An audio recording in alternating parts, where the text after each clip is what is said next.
තෙරුවන් සරණයි හැම දිනටම අපි මේ වෙනකොට සාකච්ඡාවන් 21ක් කළා තියෙනවා. ඒ සෑම සාකච්ඡාවකින්ම අරමුණ උනේ ලෝකෝත්තර මාර්ගයක් පිළිබඳව තමයි කතා කරේ. ඇත්ත වශයෙන් කවුරු හරි ලෝකෝත්තර මාර්ගයක නිවන් දකින්න සැබෑ අවශ්‍යතාවයක් නැත්නම් පැවැත්ම තුලම තවදුරටත් මේ පැවැත්ම හොඳයි සාරයි සැපයි මට මේ පැවැත්ම තව වඩා හොඳ පැවැත්මක් කරගන්නයි ඕන කියනවා නම් මේ සාකච්ඡාවල් අහන එකේ තේරුමක් නැහැ. අවශ්‍යතාවයකුත් නැහැ. එහෙමනම් ඒ ආගම් සංකල්පය ඒ සඳහා ප්‍රමාණවත්.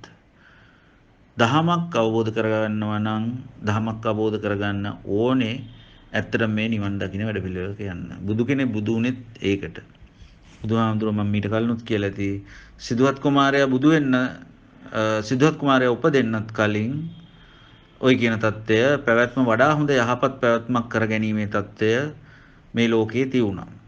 ඉතින් බුදු කෙනෙක් බුදු වුණේ ඒකම කියන්න නෙවෙයි. බුදු කෙනෙක් බුදු වෙලා ඒවට වෙනත් වූ අති ගැඹීර සුවිශේෂී අර්ථකථනයක් දුන්නා. ඒ තුල තමයි මේ දුකින් මිදී නිදහස් වෙනවා කිව්වේ. පැවැත්ම තුල සිටීමෙන් උඹලා ඉන්නේ දුකකටමයි යන්නේ කියන එකයි කිව්වේ. බුදු කෙනෙක් උනේ ඒ හින්දා. අර ඉස්සර හිටපු ඍෂිවරු ඒ සිද්ධාර්ථ කුමාරයා උපදින්නත් කලින් අටසිල් සමාදන් වෙච්ච පන්සිල් සමාදන් වෙච්ච දසසිල් සමාදන් වෙච්ච ඒ අයත් බොජ්ජංග ධර්ම කියලා කියපු ඒ අයත් පංච නීවරණ කියලා කියපු ඒ අයත් පංචස්කන්ධයම කියලා කියපු දේවල් සියල්ලන්ටම බුදුහාමුදුරුවෝ අති ගැඹීර සුවිශේෂී අර්ථකථනයක් දුන්නා. ඒ හරහා තමයි බුදු කෙනෙක් වුණේ නිකන් නෙවෙයි. එහෙමනම් සිද්ධාර්ථ කුමාරයා උපදින්නත් කලින් තිබිච්ච එවන් වූ පැවැත්මම තවත් වඩා හොඳ පැවැත්මක් කරගන්න ක්‍රමවේදයකට නම් යන්න අවශ්‍ය. බුදුදහමක් පරිශීලනය කරන එකේ ඒක පිළිබඳ ඉගෙනගෙන ඒ ප්‍රායෝගික ක්‍රමවේදයකට යන එකේ තේරුමක් නැහැ. සැබෑවටම උමනාවක් නැත්තම් නිවන් දකින්න. මොකද අවසාන ප්‍රතිඵලය නිවන. ඒතකොට නිවනට එකපාරට යන්න බෑ. ඒකට ක්‍රමවේදයක් තියෙනවා යන්න. එහෙමනම් කෙනෙකුට එහෙම අවශ්‍යතාවයක් සැබෑ අවශ්‍යතාවයක් නැත්තම් මේ ලෝකෝත්තර බුදුදහම හදාරණ එකේ ප්‍රායෝගිකව තමන් මේක අහලා ධාරණය කරගෙන මේක තමන් තුළින් දැක ගන්න වැඩපිළිවෙල යන එකේ තේරුමක් නැහැ. සිද්ධ වෙන්නෙත් නැහැ යාට ඒක. අර අවශ්‍යතාවයේ හදවතින්ම එන්න ඕනේ. ඉතින් ඒ අවශ්‍යතාවය ආවහම තමයි බුදුදහම මොකද්ද කියලා බුදුදහම හොයන්න වෙන්නේ. ඊට පස්සේ ඒ තුල ඒක තමන් ඉගෙනගෙන ඒක තමන් ප්‍රායෝගිකව අත්හදා බලන ක්‍රමවේදයකුයි මෙතන තියෙන්නේ. නිවන් දකින්න අවශ්‍යතාවයක් නැත්තම් සැබෑ අවශ්‍යතාවයක් නැත්තම් මේ 99.9%ක්ම වෙන සම්මත ආගම තුල ඒකට ඕන තරම් ක්‍රමවේද තියෙනවා. ඒකේ වැරද්දක් නැහැ. පුද්ගලයා යහපත් ජීවිතයකට යොමු කරනවා. යහපත් පැවැත්මක් තුල ගෙනියනවා. වඩා යහපත් පැවැත්මක් සඳහා යම් කටයුතු සිද්ධ වෙනවා. ඉතින් ඒක ක්‍රමයක්. ඒක බුදුහාමුදුරුවෝ නිර්දේශ කරෙත් නැහැ, දේශනා කරෙත් නැහැ. එතන බුදුදහමක් නෙවෙයි තියෙන්නේ පසුකාලීනව හදාගත්තු ආගම් සංකල්පයක්. මහායානික කියන ආගම් සංකල්පය එතන මූලික වෙලා තියෙන්නේ. හොඳයි. එහෙමනම් අපි මෙච්චර කල් මේ ලෝකෝත්තර නිවන් මාර්ගයක යන්නේ කොහොමද කියන එක පිළිබඳව යම් දැනුවත් වීමක් සිද්ධ වුණා. ඒ තුල අපේ ප්‍රායෝගික ක්‍රමවේදය හැටියට එහෙමනම් අපි සතර සතිපට්ඨානය ගැන කතා කරනවා කියලා කිව්වා. සතර සතිපට්ඨානය ගැන කතා කරන්න පෙර ඇත්ත වශයෙන් කියන්න සිද්ධ වෙනවා බුදුහාමුදුරුවෝ සතර සතිපට්ඨානය කියන එකක් දේශනා කරේ බුද්ධත්වයටත් පත් වෙලා අවුරුදු වශයෙන් ගත්තොත් අවුරුදු 10කට 12කට විතර පස්සේ. ඊට කලින් වෙනත් වූ සූත්‍ර දේශනා කරා. ඒ තුල තියෙන්නේ නිවන් මාර්ග. දැන් උදාහරණයක් විදිහට කායගත සති සූත්‍රය දේශනා කරා. ඒ හරහා තියෙන්නේ නිවන් මාර්ගය. මොකද ඒක දේශනා කරන්න හේතුව බුදුහාමුදුරුවෝ බුදු වෙනකොට ඒ ජම්බුද්වීපේ හිටියේ ආගම් 62ක් තුල ඔය කියන බොජ්ජංග ධර්ම, පංච නීවරණ, පංචස්කන්ධ ඒවට ඒගොල්ලන්ගේ අර්ථකථන දීගෙන ගිහිපු ගමනක් තුල හිටපු ඍෂිවරු වගේ එහෙම නැත්නම් ඒට වඩා අඩු වැඩි වූ මට්ටම් වල පුද්ගලයෝ. ඉතින් ආගම් 62ක් තුල මිනිස්සු කොච්චර ඉන්නේද? එහෙමනම් බුදුහාමුදුරුවෝ ඒගොල්ලන්ගේ අල්ටිමේට් ටාගට් එක එහෙම නැත්නම් ඒගොල්ලන්ට යන්න තියෙන අවසාන තැන ඩෙඩ් එන්ඩ් එක ඒගොල්ලෝ හිතන් හිටියේ අභිඥා තත්ත්වය කියලා. අනේ අභිඥා තත්ත්වයේ හිටපු අය තමයි ඉස්සෙල්ලම තෝරගත්තෙත් මේ දහම කියන්නේ. ඔබ දන්නවා ඔය පස්වග මහණුන් කියන්නේ අභිඥාලාභී. එතකොට එවන් වූ අයකට තමයි මේ ධර්ම දේශනා කරේ. එතකොට එවන් වූ අයකට දේශනා කරේ ඒගොල්ලෝ හිටපු තත්වයට අනුව මේ කියන නිවන් මාර්ගය අවබෝධ කරේ ඔය කියන ධානවල හිටපු අයටමයි ඒ හරහාමයි ඒගොල්ලොන්ට මේව කරේ. මේ ධර්ම අවබෝධ කෙරෙව්වේ. එතකොට ඒ தත්වයෙන් පස්සේ අවුරුදු 12කට විතර පස්සේ තමයි මේ ප්‍රායෝගික ක්‍රමවේදය දේශනා කරේ සතර සතිපට්ඨාන. ඊට පෙර ක්‍රමවේද හතරක් තිබුණා. එකක් තමයි සමත පුබ්බංග ඊට පෙර නෙවෙයි මේ සියල්ලම ගොනු කරලා ගත්තාම ක්‍රම හතරක් තියෙනවා නිවන් යන්න. සමත පුබ්බංග විපස්සනා ක්‍රමය තියෙනවා. ඒකට අපි කියනවා තිප්පා පටිපදාව කියලා. ඒතර විපස්සනා පුබ්බංග සමත ක්‍රමය කියන එකට අපි කියනවා දඤ්ඤා පටිපදාව කියලා. ඊළඟට තියෙනවා යුග නද්දව සිදු කරන ක්‍රමයක්, භාවනා ක්‍රමයක්. ඒ සියල්ල භාවනා ක්‍රම. එතකොට ඊළඟට තියෙනවා ධම්ම උද්දච්ච විග්ගහිත මාන සංක්‍රමය. ධම්ම උද්දච්ච විග්ගහිත මාන සංක්‍රමය කියලා එකක්. දැන් මේ හතරවෙනි ක්‍රමය ධම්ම උද්දච්ච විග්ගහිත මාන සංක්‍රමය කියන එක ඇත්ත වශයෙන්ම බුදුහාමුදුරුවෝ ජීවමානව ඉන්න කාලේ 14 දෙනෙක් හෝ 15 දෙනෙක් මේ ක්‍රමය මත මගඵල පූර්ණ කරන්න ඇති. ඔය බාහිය දාරුව චීරියතුමා, එතකොට කුක්කුසාති රජ්ජුරුවෝ ඒ වගේ කීප දෙනෙක්ගේ තමයි බුද්ධ භාෂිතේ තියෙන්නේ. ඒක අර අපි දන්නෝ මේ දහමේ යන අය ඉන්නේ කොටස් හතරක උග්ගටිතඤ්ඤ විපුටිතඤ්ඤ නෙය්‍ය පදපරම කියන කොටස් වල. ඉතින් උග්ගටිතඤ්ඤ කෙනෙකුට වගේ කෙනෙකුට අර පාරමිතා පුරාගෙන ආවනම් ඇවිල්ලා තියෙනම් ඒ අයට මේක යන්න පුළුවන්. නමුත් බුදුහාමුදුරුවෝ ජීවමානව හිටි කාලේ තමයි එහෙම සිද්ධ වෙලා තියෙන්නේ. ඉතින් ඒකින්ද ඒක අද වෙනකොට ප්‍රායෝගික නැහැ. ඒතකොට ඊළඟට තියෙන්නේ දඤ්ඤා පටිපදාව කියන ක්‍රමය අපි ගත්තොත් දඤ්ඤා පටිපදාව කියන්නේ විපස්සනා පුබ්බංග සමත ක්‍රමය. විපස්සනාව පුබ්බංගම කියන්නේ ඉදිරියෙන්. ඒතකොට විපස්සනා පුබ්බංග සමත ක්‍රමය තුලත් ඒ ක්‍රමයට යන්න ඕන මෙන්න මේ ධානලාභීන්ට. දැන් අපි දන්නවා ධාන 8ක් තියෙනවා. ඒ ධාන 8 ඒ ධාන 8 යන එක බුද්ධ භාවනා ක්‍රමයක් නෙවෙයි. දැන් අද කරන්නේ ඒක තමයි. මේ සම්මත සංඝ සමාජය සිදු කරන්නේත් පොළඹවන්නේත් ඒගොල්ලෝ කරන්නේත් මිනිස්සුන්ට කියන්නේත් ඒක. ඒතර ඒ ක්‍රමය තුල යන්න ඕනේ එහෙමනම් නිවන් දකින්න යනවා නම් දඤ්ඤා පටිපදාව, ඒ කියන්නේ විපස්සනා පුබ්බංග සමත ක්‍රමයක්. ඒකෙදි සමතේ අවශ්‍ය නැහැ. විපස්සනාව තුල තමයි වෙන්නේ. හැබැයි අතිශය දුෂ්කර ගමනක් යන්න වෙනවා. ධ්‍යාන අවමෝෂයෙන් හතරවන ධ්‍යානයටවත් ගිහිල්ලා ඒ සමගම තමයි විපස්සනාව කරන්න ඕනේ. ඒකත් මහා දුෂ්කර කාර්යයක්. මොකද හේතුව මේ ජීවත් වෙන කෙටි කාලය තුල සමහර විට ඒකවත් කරගන්න බැරි වෙනවා. ධ්‍යාන තලයකටවත් යන්න බැරි වෙනවා බුද්ධ නොවන භාවනාවකින්. ඉතින් මේක පොඩ්ඩක් තේරුම් ගත යුතුයි. ඉතින් මේ සිද්ධ වෙන්නේ අද කාලේ මොකද්ද කියලා. එහෙමනම් බුදුහාමුදුරුවෝ දේශනා කරපු අර තිප්පා පටිපදාව, සමත පුබ්බංග විපස්සනා ක්‍රමය සහ යුගනද්ද ක්‍රමය, විශේෂයෙන් සමත පුබ්බංග විපස්සනා ක්‍රමයම තමයි යුගනද්ද ක්‍රමය කියන්නේ. මේ දෙකම එකට කරන එක.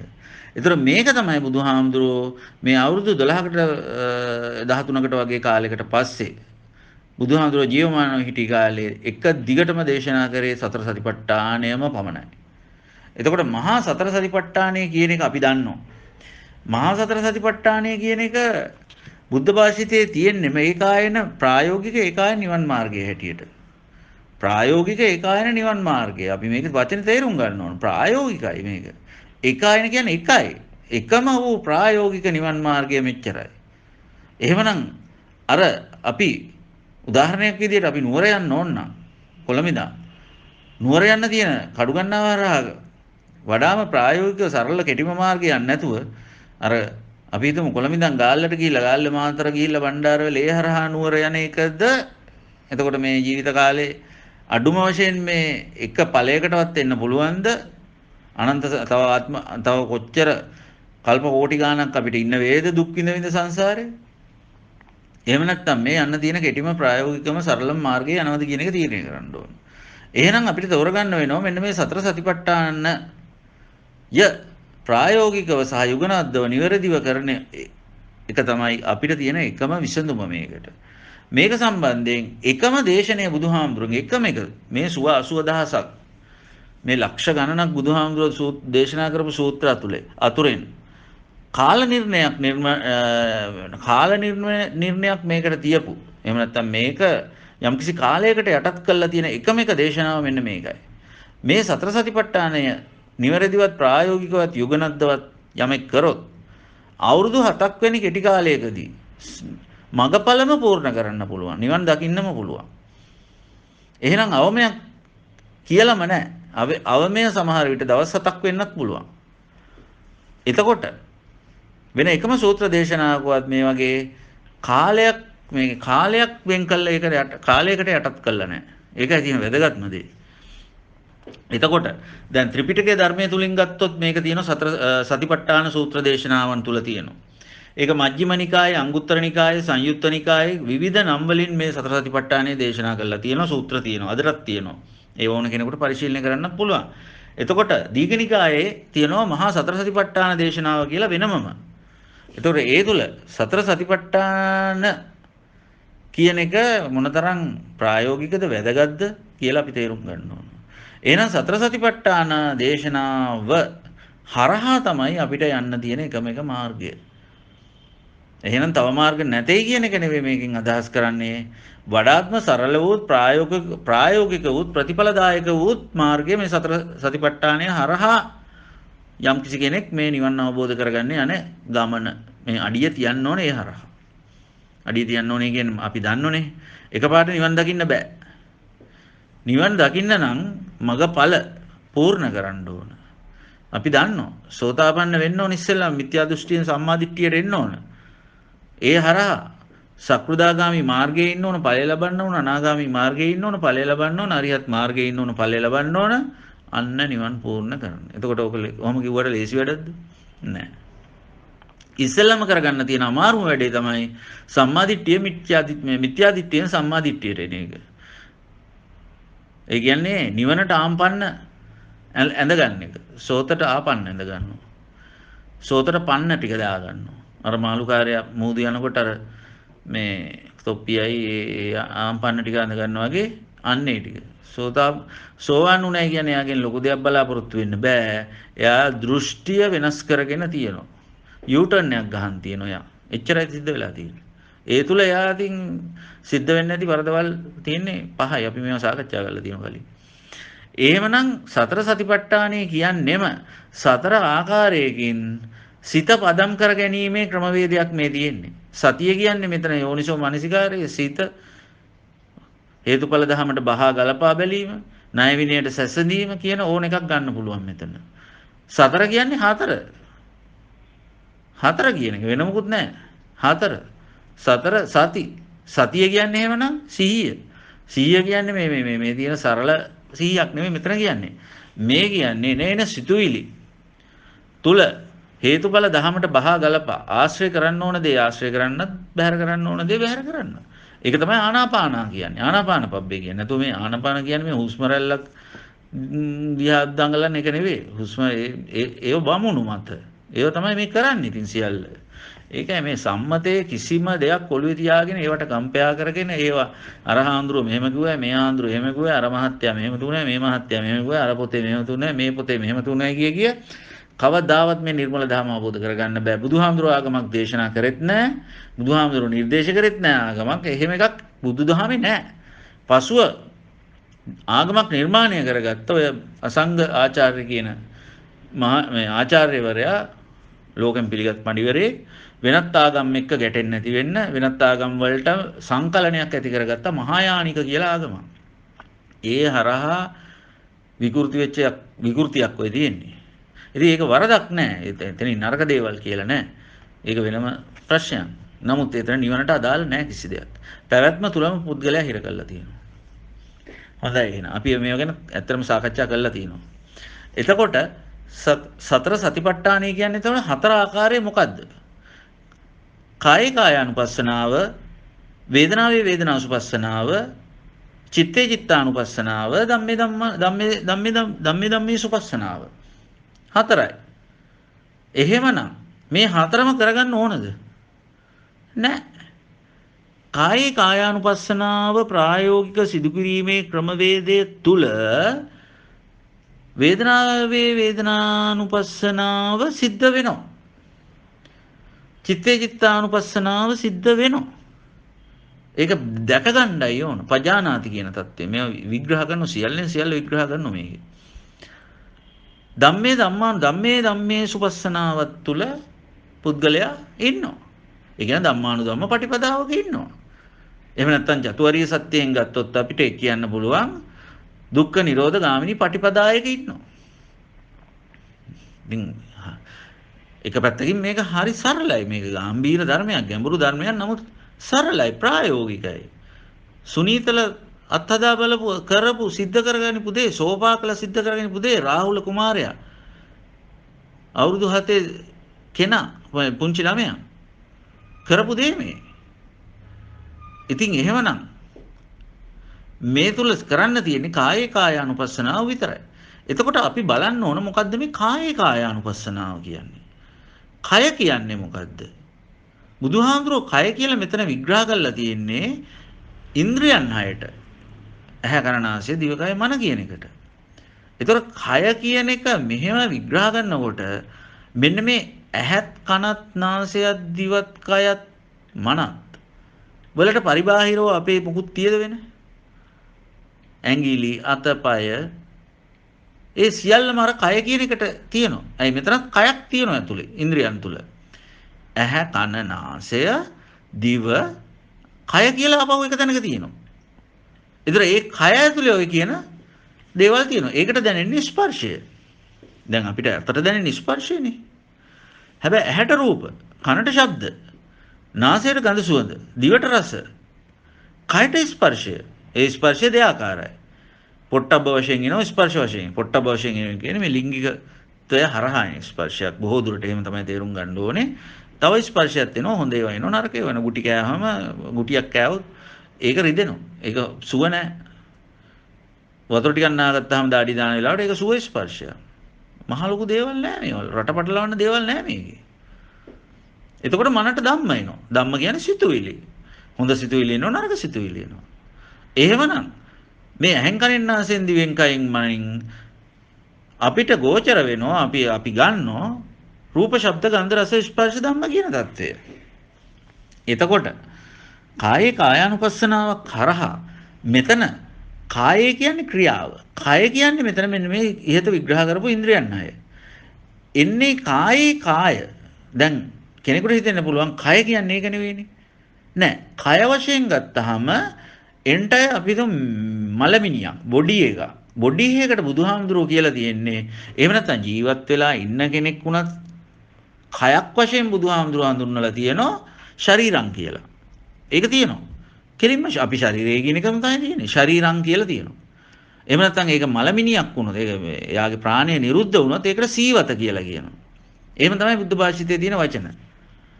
මෙතන කායේ කාය කියන්නේ මේ ඉන්ද්‍රියන් 6න් සිදුවන ක්‍රියාව.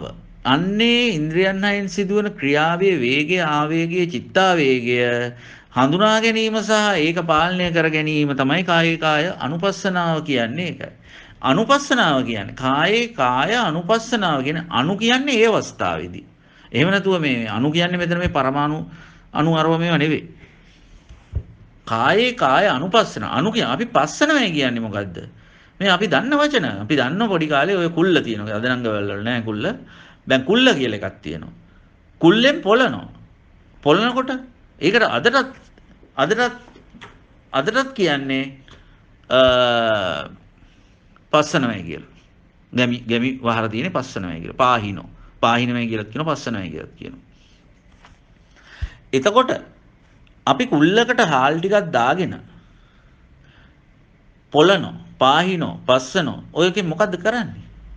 අර හාල් ටික ඉතුරු කරගන්න ඒකේ තියෙන බාහිර අපද්‍රව්‍ය වීපොතු ගල් ඒ වගේ දේවල් අර පාහීම තුල අනවශ්‍ය කොටස් ඉවතට දාලා අර හාල් ටික බේරා ගැනීම තමයි පිරිසිදු හාල් ටික වෙන් කර ගැනීම තමයි මූලික අරමුණ. අන්න ඒක තමයි මේකෙත් වෙන්නේ. අණු කියන්නේ එහෙමනම් ඒ වෙලේ වර්තමානයේ මේ දැන් අණු පස්සනාව. එහෙනම් ඒ අවස්ථාවේ පුද්ගලයාගේ සිතට එන සිතුවිලි වල වේගය ආවේගය චිත්තාවේගය පාලනය කිරීම තුලින් ආනපාන භාවනාවක් කරන්න ඕන. ආන කියන්නේ හොඳ දේවල් ටික ඇතුළට ගන්නවා නරක දෙයක් නම් ඒක බැහැර ගන්නවා. එච්චරයි කරන්න තියෙන්නේ. මහා විශේෂ දෙයක් මෙතන නැහැ. හැබැයි මේක අපි හුරු වෙලා තියෙන්නේ මෙන්න මේ අපේ ඇහැ කන නාසය දිවකය මන කියන ඒවා ඉන්ද්‍රියන් වශයෙන් පාවිච්චි කරන්න නෙවෙයි මේවා අපි ආයතනික රටාවක් තුලින් ආයතික රටාවක් ඒ කියන්නේ එකතු කරගන්නා රටාවක් තුලට හුරු කරගෙන ගිහපු ක්‍රමවේදයක් තියෙන්නේ. ඒ කියන්නේ ඇහැට රූපය ආයතනයක් කරගෙන තියෙනවා. කනට ශබ්දය ආයතනයක් කරගෙන තියෙනවා. ආදී වශයෙන් මේ ඉන්ද්‍රියන් 6 ආයතන වශයෙන් තමයි අපි අනන්ත සංසාරී ධම්ම පරිහරණය කරලා තියෙන්නේ සහ මේ දක්වා කරගෙන එන ක්‍රියාදාමය. එහෙමනම් මෙන්න මේ ආයතනික රටාවෙන් මිදෙන්න ඕන. ඇහි ක්‍රියාව ඇහි දැකීමක් හැටියට අපිට හරව ගන්න පුළුවන් නම් එතනම තමයි නිවන. ශබ්දයක් හැටියට ඇහිමක් හැටියට නම් දැනීමක් හැටියට නම් අන්න ඒ තුලයි. අර ඒකම තමයි අර ඉස්සෙල්ලින්දම්ම කියන්නේ අර දිත්තේව දිත්තමත්තම් භවිස්සති සුතේව සුතමත්තම් භවිස්සති මුතේව මුතමත්තම් භවිස්සති විඤ්ඤාතේව විඤ්ඤාතමත්තම් භවිස්සති. ඒක අල්ටිමේට් රිසල්ට් එක අල්ටිමේට් ප්‍රොඩක්ට් එක මේකේ. ඉතින් ඒක නමුත් ඒක අපි අවබෝධ කරගන්න ඕනේ මේ මෙතෙන්ට තමයි අපි එන්න ඕනේ. එහෙමනම් මේ ආයතනික රටාවෙන් මිදිලා ඉන්ද්‍රියන් වශයෙන් මේ ඉන්ද්‍රියන් ක්‍රියාත්මක වෙනවා. ඉන්ද්‍රියන් බලගන්නනවා කියන්නේ මේ සත්‍තිස් බෝධිපාක්ෂික ධර්ම ගැන අපි ටිකක් කතා කරා.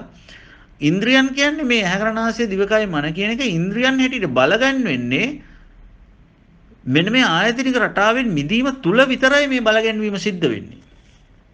එහෙම නැතුව ඉන්ද්‍රියන් බලගැන් වෙන්නේ නැහැ. එතකොට ඉන්ද්‍රියන් බලගැන් වෙන්න නම් මේ සම්මා දිට්ඨියට කෙනෙක්පත් වෙන්න ඕන. සම්මා දිට්ඨියටපත් වෙනවා කියන්නේ මිත්‍යා දෘෂ්ටියෙන් අයින් වෙන්න ඕන. මිත්‍යා දෘෂ්ටියෙන් සම්මා දෘෂ්ටියට එනවා කියන්නේ කෙනෙක් සෝතාපන්න වෙන්න ඕන. දෘෂ්ටිය නිවැරදි දෘෂ්ටිය දැක ගන්න ඕන. අර විද්‍යාව උදපාදි වෙන්න ඕන. ඉතින් එහෙමනම් දැන් කායානුපස්සනාව හරහා අපිට ඒ අවස්ථාවේ සිතට එන සිතුවිලි වල වේගය ආවේගය හඳුනා ගැනීම තුළ මේක අපි දන්නු මේ වෙනකොට ඉගෙනගෙන තියෙනවා මේ චිත්ත වීති චිත්තක්ෂණ කියන්නේ මොනවද මේවයි කාලපරාසය දැන්ට තියෙන ගණිත ක්‍රම මගින් මනින්න පුළුවන්ද බෑ කිසිසේත්ම බෑ ඒ තරම් ක්ෂණිකයි ඒක කියන්න බෑ මෙච්චර කෙටි කාලෙ. ඉතින් අපි දකින දැකීම තුළ මේ කොච්චර පටිච්ච සමුප්පන්න ක්‍රියාවලියක් සිදු වෙලා ඉවරද? ආකාර 9ක් තුල අපි ගමන් කරවලා ඉවරයි. එකවරක් නෙමෙයි. සමහරලාට 15 වරක් 20 වරක් එකවර ගමන් කිරීම තුල අපිට හඳුනා ගන්න බෑ මහා වැඩපිළිවෙලක් එතන වෙනවා. ඊටාම නිරීක්ෂණය කරන්න අපහසු කාල පරිච්ඡේදයක් තුල. ඉතින් බුදු කෙනෙකුට අර මේක විභජනය කරලා බැලීම තුළ විතරයි බුදු කෙනෙකුට විතරයි මේක බලන්න පුළුවන්. බලලා ඒක කිව්වා මෙන්න මෙහෙම වෙන්නේ කියලා. ඉතින් එහෙමනම් ඒක අපිට ඒ බෙදන විදියවත් ඒ කාලපරාස අඳුරා ගන්න ක්‍රමයවත් මේ නිවනට අදාළ දෙයක් නෙවෙයි. ඒක බුදුවරුන්ට අදාළ දෙයක් ඒක. බුදුවරු කියලා තියෙනවා ඒ දේ. එහෙමනම් ඒක අපි තේරුම් ගන්න ඕනේ මේක මෙන්න මෙහෙමයි වෙන්නේ කියලා. අපිට අවශ්‍ය ටික විතරක් බුදුහාමුදුරුවෝ කියලා තියෙනවා. ඒ තුල කායානුපස්සනාව එහෙමනම් කරන්නේ සිතට එන සිතුවිලි ඒ අවස්ථාවේදීම අඳුරගෙන මේක මට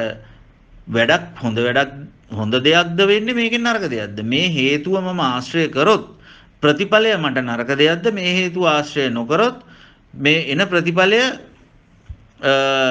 හොඳ දෙයක්ද දැන් උදාහරණයක් විදිහට ගත්තොත් හේතුව කොතරම් හොඳ වුණත් ඒ අවස්ථාවට ප්‍රිය වුණත් මధుර වුණත් ප්‍රසන්න වුණත් ලැබෙන ප්‍රතිඵලය ගැන සිතා ඒ හේතුව ආශ්‍රය නොකිරීමට තමාගේ සිත පදම් කරගත යුතුය. හේතුව කොතරම් සුමధుර නැති වුණත් අමීරි වුණත් ඒන් ලැබෙන ප්‍රතිඵලය හොඳ නම් ඒ හේතුව ආශ්‍රය කළ යුතුය. අන්න එහෙනම් ආනපාන. එතකොට ඇත්ත වශයෙන්ම පාන කරනවා කියන්නේ එහෙමනම් අර අපිට ඒ අවස්ථාවට ආශාදයක් ලෙසින් සුභයක් ලෙසින් නිච්ච ලෙසින් සුඛ ලෙසින් අත්ත ලෙසින් එන හේතුවෙන් එන ප්‍රතිඵලය හේතුඵල ධමයට බහා ගලපා ණය විනයට සසඳා බලා ආශ්‍රය කරනවද නැද්ද? ආශ්‍රය නොකළ යුතුයිද මේක කළ යුතුයිද? ආශ්‍රය නොකළ යුතුයි නම් ඒක ආශාදයක් ලෙසින් අපි බාර ගන්න නැහැ. ඒකේ ආදීනවේ දකින්න. නිච්ච ලෙසින් ඒක බාර ගන්න නැහැ. ඒකේ අනිච්ච ස්වභාවය දකින්න. සුඛ ලෙසින් ඒක බාර ගන්න නැහැ. ඒකේ දුක බල දකින්න. අත්ත ලෙසින් ඒක තහවුරු කරගන්න නැහැ අපි. ඒකේ අනාත්ම తත්වය පිළිබඳව අපි දන්නවා. ඒකේ අනාත්ම ස්වභාවය අපි දන්නවා. ඒ තුල අපි ඒකට ඇලෙන්නේ නැහැ. ඇලීම නැතිවිතල අපි ඇලීම නොමැතිවීම තුල ඒට උපාදානය වීමක් වෙන්නේ නැහැ. ඒකට හා වෙන්නේ නැහැ. හාවීම නැති තැන තණ්හාව නැති තැන උපාදානයක් වෙන්නේ නැහැ. උපාදානය නැති තැන භව ගතියක් ඒකට හැදෙන්නේ නැහැ. භව ගතියක් නැති තැන ජාතියක් නිර්මාණය වෙන්නේ නැහැ. ජාතියක් නිර්මාණය නොවූ තැන දුකක් මරණයක් උපායාසයක් කිසිවක් අපිට උරුම වෙන්නේ නැහැ. ඕක තමයි ඉතින් සරල කතාව. එහෙමනම් කායේ කායානුපස්සනාව කියන එක තුල තියෙන්නේ සරලව කිව්වොත් ඒ අවස්ථාවේදී මේ සිතට එන සිතුවිලි පිළිබඳව බොහෝම විමර්ශනයෙන් ඉන්න එක. අනුන්ට මේක කරන්නත් බෑ. අනුන්ට මේක දෙන්නත් බෑ. තමන් තුලින්ම මේකට ශික්ෂණය විය යුතුයි.